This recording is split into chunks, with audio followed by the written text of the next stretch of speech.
नरेंद्र मोदी जिस तरीके से इस संघ की इस विचारधारा ने, संघ के उन लोगों ने यहाँ के लोकतंत्र को पूरी तरीके से मार दिया गया है। जो मनुष्यम का जो सपना ये लेके चल रहे हैं, जो मनुस्मृति को पूरी तरीके से लागू करने की कोशिश कर रहे हैं, हर रूप से ये लोग जो हिंदुत्व का जो सपना है उस सपने को डिस्कार्ड करेंगे हम लोग। एक्चुअली जो हमारा सपना है, जो हम देख रहे हैं कि हमारे लोगों को सिर्फ झंडा नहीं उठाना, हमारे लोगों को इन सड़कों में बोलना भी पड़ेगा। हमारे लोगों को आके इस वाइस चांसलर पर, यहाँ के इस यूनिवर्सिटी वाइस, उसको बताना पड़ेगा कि हम तुमको घेर सकते हैं। यूनिवर्सिटी का महत्व को पूरी तरह गिरा देना कि जो वर्ण व्यवस्था थी पहले कि दलितों को, बहुजनों को, शूद्रों को, अतिशूद्रों को शिक्षा नहीं मिलेगी, तो वही तो मॉडल है। हम लोग 85% है, हम लोग अपनी ताकत, अपने जुनून, अपनी राजनीति इस देश में लाना जानते हैं। बीएसपी ने वो करके दिखाया, आगे इसी तरीके से हम लोग करके दिखाएंगे।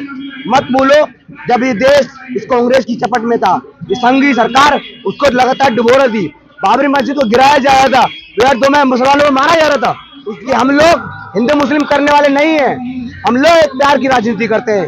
हम बताएंगे दलित लोगों से कि तुम कभी हिंदू मत बनो, हिंदू वाले नाम पे तुमको फंसा के वही फिर से गुलाम रखना चाहते हैं। कांग्रेस कह दे कि बहन जी को प्रधानमंत्री बनाएंगे तो उसको जीतने से कोई ताकत नहीं रोक सकती, और हम लोग भी यही चाहते हैं कि बहन जी इस देश की प्रधानमंत्री बने। देखो, अगर ये जेल से बाहर है, वो दिखाता है इस यूनिवर्सिटी का जातिवादी रूप।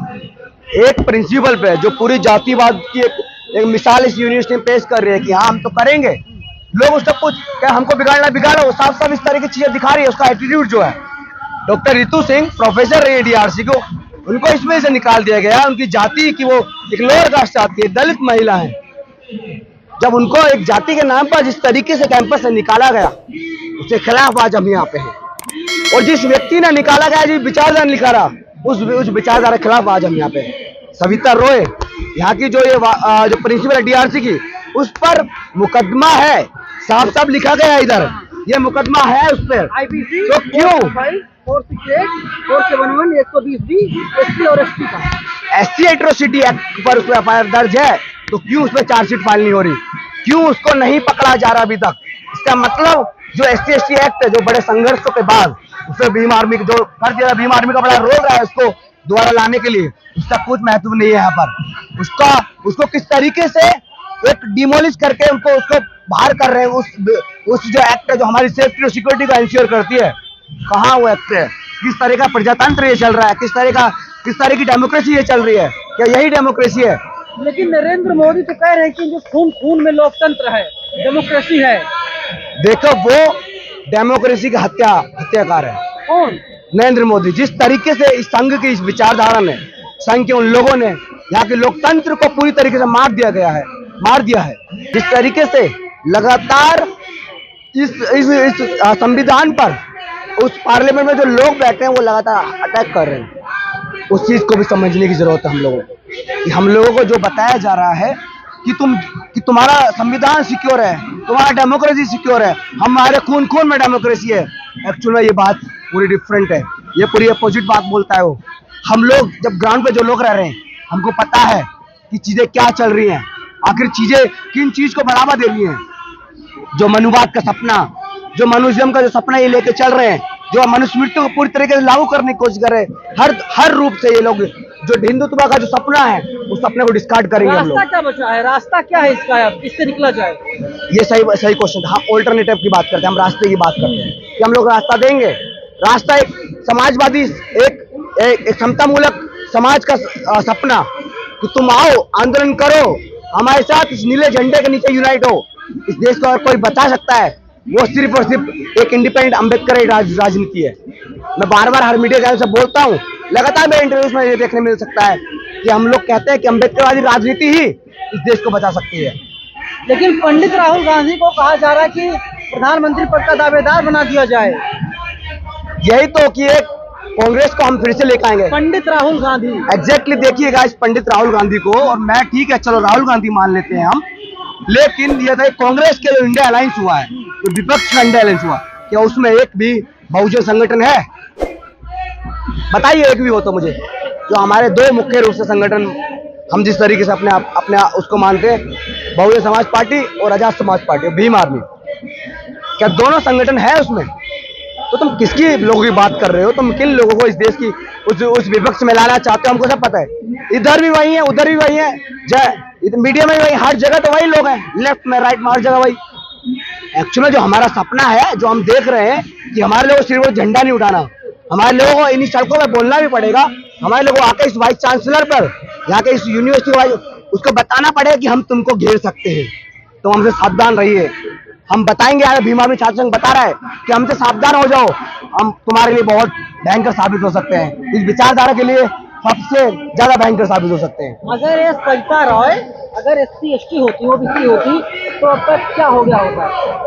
देखो, सविता रॉय अगर SC ST होती तो अब तक वो जेल में आ गई। दूसरी ओर अगर रितु मैडम जनरल होती तो उनकी ये नौबत ही नहीं आई होती। नौकरी छीन ली गई। तो वही तो कह रहा हूँ, उनकी नौकरी की जाति के नाम पे छीन लेना, किस तरीके से यूनिवर्सिटी का महत्व को पूरी तरह गिरा देना, कि जो वर्ण व्यवस्था थी पहले कि दलितों को, बहुजनों को, शूद्रों को, अति शूद्रों को शिक्षा नहीं मिलेगी, तो वही तो मॉडल है। हम लोग समझ नहीं पा रहे इस चीज को, किस तरीके से वर्ण व्यवस्था इस यूनिवर्सिटी में, इस देश में हावी होता जा रहा है। एक बार बताइए, आप इंडिया की बात कर रहे थे, जो अपोजिशन का गठबंधन है, तो अगर उसमें बहन जी को यानी बसपा को और भीम आर्मी को अगर शामिल नहीं किया जाता तो क्या होगा? नजारा क्या देखते हैं आप 2024 में? सीधी बात बोलते हैं कि फिर बहुजनों को थर्ड फ्रंट अपना बनाना पड़ेगा। अपने अम्बेडकर राजनीति, हम बहन जी से भी आग्रह करते हैं यहाँ से कि बार बार आइए हमारे साथ, और आप सच में बहुजन हितैषी हैं तो आपको आना होगा हमारे साथ। बहन जी तो है ही बहुजन हितैषी, बहन जी लगातार बहुजन के लिए काम कर रहे, लेकिन बहन जी ने काम साफ कर दिया, देखो, बहन जी ने साफ कर दिया है कि जो है कि वे इंडिया के साथ नहीं जाएंगी, ना ही NDA के साथ जाएंगी। तो मैं वही कह रहा हूँ, अकेले लड़ोगे तो नहीं हो पाएगा कुछ भी, क्योंकि तुम लोगों को इस देश का, हम लोगों को इस देश का जो रूप है उसको भी समझने की जरूरत है। देश एक बहुत एक्सट्रीम विचारधारा में फंस चुका है। जब तक हम यूनाइट नहीं होंगे तब तक इस देश को उन लोगों के हाथों से नहीं बचाया जा सकता, और कहीं ना कहीं हम यूनाइट होने में असफल रहते हैं, तो हम इनडायरेक्ट वे में उन लोगों का मदद कर रहे हैं। तो आइए, अरे क्या फर्स्ट विपक्ष पक्ष क्या होता रहेगा, हम लोग थर्ड फ्रंट पे बात करते हैं, हम लोग बहुजन राजनीति करते हैं। बहुजन 85% है, कांचीराम बोलते थे ना पहले के कि इन 15% को फेंकिए, हम लोग 85% है। हम लोग अपनी ताकत, अपने जुनून, अपनी राजनीति इस देश में लाना जानते हैं। BSP ने वो करके दिखाया, आगे इसी तरीके से हम लोग करके दिखाएंगे। मत बोलो, जब ये देश इस कांग्रेस की चपट में था, ये संघी सरकार उसको लगातार डुबो रही थी, बाबरी मस्जिद को गिराया जा रहा था, 2002 में मुसलमानों को मारा जा रहा था, उस वक्त सिर्फ और सिर्फ अम्बेडकर राजनीति थी जो लगातार उन लोगों के पक्ष में आके बोली, और बहुजन नाम का ये पूरी राजनीति इस देश को दे दी। वो माननीय कांशीराम का सपना, वो अम्बेडकर, फूले, ज्योतिबा फूले, फातिमा शेख का सपना इस देश में अभी भी बाकी है, उसको पूरा करने की हमारी लड़ाई है। मुसलमानों को कभी भी मारा जा रहा है, आप नूह देख लीजिए, आप मेवात देख लीजिए, आप गुड़गांव देख लीजिए। वही तो, किस तरीके, अब ये भी तो हम बताना चाह रहे हैं कि जिस तरीके से आगे रिलीजियस माइनॉरिटी पे, चाहे मुस्लिम हो या क्रिश्चियन हो, ज्यादातर मुस्लिमों पे उनको लगातार चुन चुन के मारने की कोशिश कर रहे हैं ये लोग।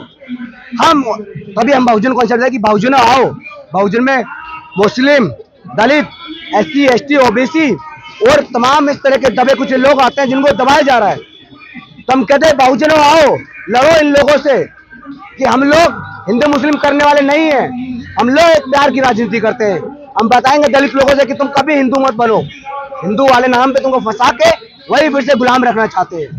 तुम आइए, मुसलमान भाइयों को एक साथ लीजिए और लड़िए, लड़ना बहुत जरूरी है। प्यार मोहब्बत की बात राहुल गांधी भी कर रहे हैं, कह रहे हैं मैं तो मोहब्बत की दुकान खोल रहा हूँ नफरत की बाजार में।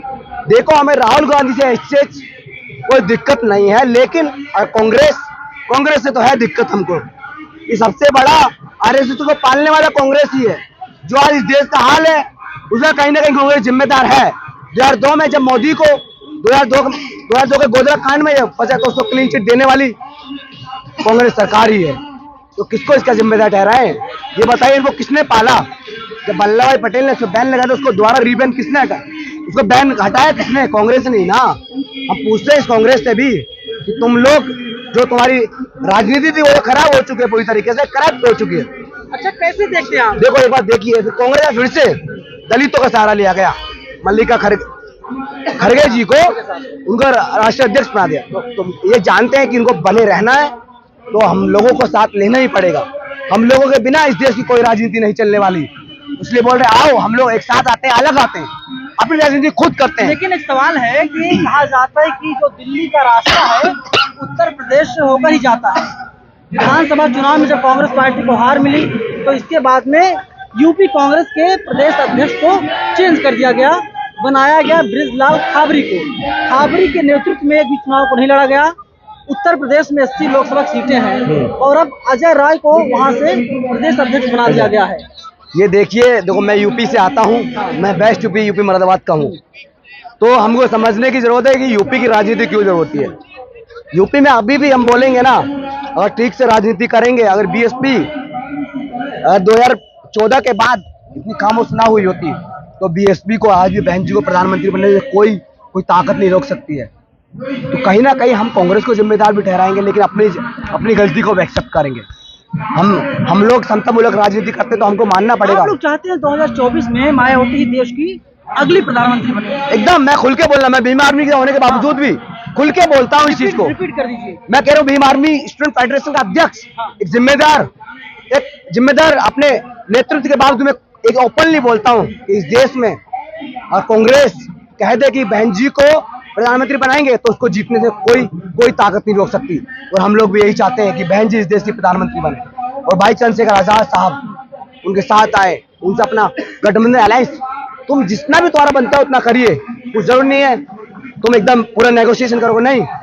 वो तुमको अपनी बुआ मानते हैं, हम लोग तुमको अपना बड़ा नेता मानते हैं, अपना आदर्श मानते हैं। तुम को देख के हम अपनी राजनीति सीखे हैं, उनको देख के हमारे समाज की कई महिलाएं वो राजनीति सीखी है।